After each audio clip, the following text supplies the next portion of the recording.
Have you ever found yourself doing something, maybe posting something online, or, making a choice at work, just hoping for that nod of approval? Oh, absolutely. It's such a common feeling, isn't it? That little check. Do people like this? Exactly. It feels, well, fundamentally human, that drive to be accepted. It really is. And that's exactly what we're diving into today. We want to unpack the layers, the why behind this seeking approval thing. Right. We've looked at quite a few sources exploring, well, everything from our evolutionary past, the psychology behind it, what happens when it maybe goes a bit too far. Yeah, the downside. The downsides, exactly. Right. And how it looks today, especially, with social media everywhere. So the mission here is really to get a full picture and maybe help you, the listener, figure out where that healthy balance point is. Mhm. Have you ever really stopped to wonder why we care so much? I mean, is it just built in or is it learned behavior? That's what we're getting into. Okay, let's do it. So where does this start? Is it like caveman stuff? Well, yeah, kind of. Seriously, though, this desire for social approval, it's incredibly deep-seated if you think way back to our early human ancestors. Okay. Survival literally depended on being in the group. Getting kicked out was, well, potentially a death sentence. Right. So seeking approval wasn't just about feeling good. It was practical, life or death. Exactly. It ensured you were accepted, part of the cooperative unit, protected. That primal wiring, it's still very much with us. Research points to this again and again. So it's not just ancient history then. It connects to deeper things happening inside us now, right? Like our basic psychological needs. Precisely. Things like, the fundamental need to belong, to feel part of something. And self-esteem too, I guess. Feeling valued. Yes, self-esteem, a sense of control, even finding meaning in life. When social acceptance helps meet these needs, our well-being just generally goes up. You often hear about 3 core needs in psychology, don't you? Autonomy. That's it. Autonomy, feeling like you're in the driver's seat of your own life. Competence, feeling capable, like you know what you're doing. Mm-hmm. And the third is relatedness, that feeling of genuine connection with others. Okay, so autonomy, competence, relatedness. Exactly. And these aren't just, nice extras. Research, like from Baker and others, shows they are essential for just functioning day to day. How do we get those needs met, typically? Through good interactions, basically, high-quality social interactions. When you have real rapport with someone, that directly boosts the satisfaction of those needs.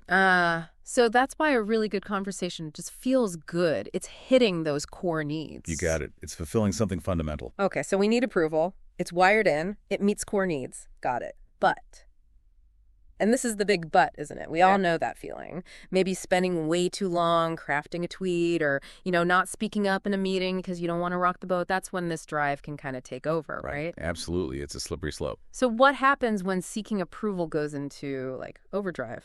Well, that's where the problems start. Constantly chasing that external validation. It can really chip away at your authenticity, your sense of self. Makes sense. You're performing, not being. Right. And studies show it hits mental health, even productivity. Just think about it, always measuring yourself by what you think others think. It's exhausting. Really draining. Yeah. Totally. And that constant need for outside validation can really stifle creativity and, like I said, productivity, often because it just tanks your own sense of self-worth. You stop trusting your own judgment. I can absolutely see that. If your value is always out there, decided by others, that feels shaky. Very shaky. What about specific psychological effects? You mentioned authenticity, mental health. I've heard the phrase social evaluative concerns. What's that about? Yeah, that's a key one. When your self-worth is almost entirely based on peer approval, it can lead to this intense worry about being judged. Yeah. That's social evaluative concern. How that leads to? Well, it can manifest as anxiety, sometimes quite severe anxiety, and even depression. There's research, for example, on kids with social anxiety. They tend to really overestimate how much their own self-view is tied to what others think of them. They magnify that link. And that would crush self-esteem, I imagine. Absolutely. It creates a really negative feedback loop. And interestingly, there's also evidence suggesting that people who are overly dependent on approval, they're more likely to blame external factors when things go wrong. So left personal responsibility. It seems that way sometimes.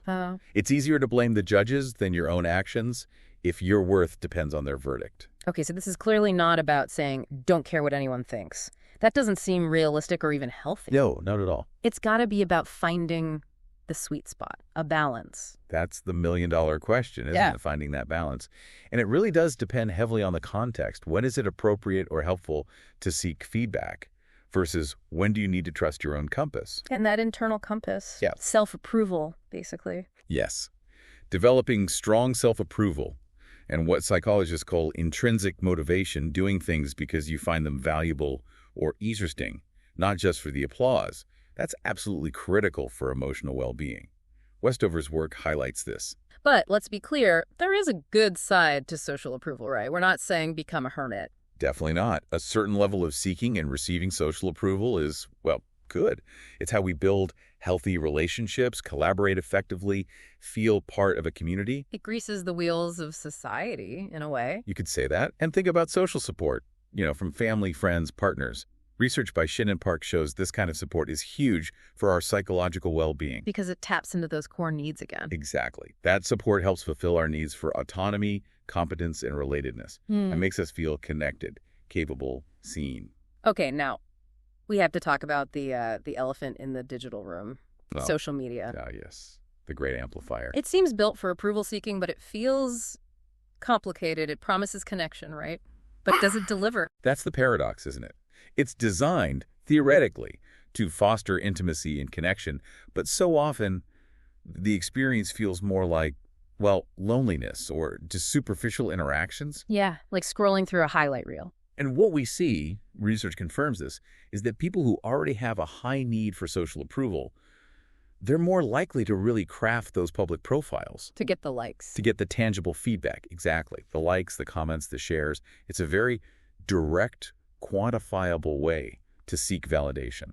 I think everyone recognizes that to some extent. People curating their brand. Are there specific ways this shows up? Like beyond just posting happy pictures? Oh, yeah. Think about things like luxury consumption shown off online, or very specific types of Instagram posts. It becomes performative. Performing? What exactly? Performing success, maybe? Status. It's often tied to showing off fashion sense, hinting at fame or influence, signaling wealth or economic standing, all designed to get that external nod, wow, look at them. So it's using external markers to try and get internal validation, almost. That's a good way to put it. Using the external to fish for the internal feeling of approval. Okay, so this feels like it all keeps coming back to those fundamental needs we talked about earlier. Autonomy, competence, relatedness. They really are the bedrock. Self-determination theory, right, that's the framework. Exactly. Self-determination theory, or SDT, basically posits that fulfilling these three basic psychological needs is just essential for thriving, for overall well-being. When they're met, we tend to do well. When they're not, things go sideways. Pretty much. This makes me think about the difference between buying stuff versus buying experiences. Does that fit in here? Oh, absolutely. It's a fantastic illustration. Think about materialism focusing on accumulating possessions, status symbols. Research suggests this focus on external goals can actually get in the way of meeting those core needs. How so? Because it pulls focus from intrinsic satisfaction. It can end up undermining well-being. But on the flip side, experiential purchases, travel, learning something new, going to a concert. Things you do rather than things you have. Exactly. Those tend to boost well-being.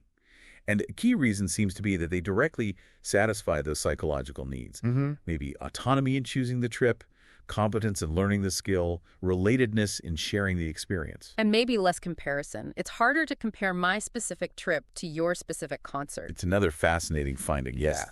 Howell and Hill found experiences lead to less social comparison than material goods. It's more personal, less easily ranked. That's really interesting. And this framework, these needs, it's not just about people interacting with people, is it? I saw something about robots. Yes. It's kind of wild, but it shows how fundamental these needs are.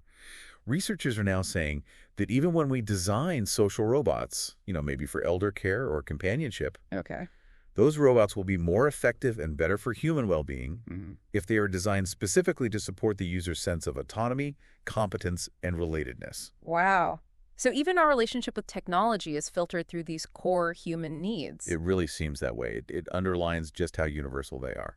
And this ties into the bigger picture of how our environment shapes us too, doesn't it? There's a model for that. There is. Van Steenkist and colleagues have a conceptual model that basically maps this out. It shows how our social environments, The practices, the support, or lack thereof interact with these needs. So supportive environments. Environments that support our autonomy, competence, and relatedness. They tend to lead to positive outcomes. Good adjustment, positive self-perception.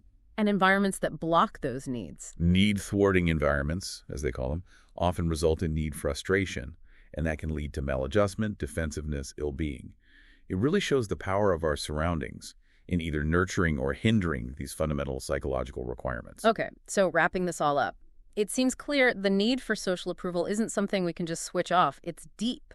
Evolutionary roots, psychological needs. Deeply ingrained, yes. But the challenge and the key to well-being really seems to be finding that balance, knowing when to listen to others and when to listen to yourself, moving from just external validation towards more self-approval. Exactly. It's about navigating that tension. So maybe a final thought for everyone listening. Given everything we've talked about, the history, the psychology, the modern twists, how might your daily life, your interactions, maybe even your relationship with social media, how might it change if you consciously focused more on nurturing your own sense of autonomy, competence, and relatedness, rather than primarily looking for that validation from the outside? That's a powerful question to sit with. Really focusing inward on those core needs instead of always outward, something definitely worth considering.